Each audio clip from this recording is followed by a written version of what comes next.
So, ayan mga kaswerte, ayan. So, nagluto nga po pala ako dyan ng kutsinta. Ayan, tignan nyo naman, napaka-perfect po ng ating kutsinta. Ayan. Ito po yung ating kutsinta. Nakapagluto ako dyan ng 62 pieces na kutsinta. Tapos si ate naman, nagluto siya ng puto. Ayan. Habang nga po niluluto namin itong puto ay paubos po ng paubos kasi masarap po yung puto.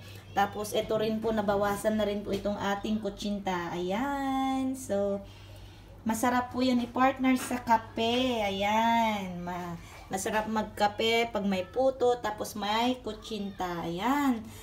Fresh coconut na lang ang kulang dito sa ating kutsinta. At dahil nandito nga po kami sa Australia, ayan, so, ang gagamitin ko siguro is shredded cheese or ididip ko na lang po yan siya sa may desiccated coconut. Ayan.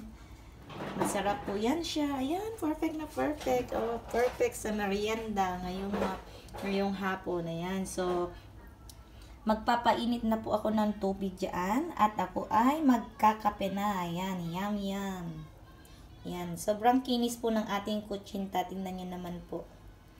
Yan, thank you for watching mga kaswerte, and don't forget to hit the notification bell for new videos, at saka please don't forget to like and share and subscribe. Thank you.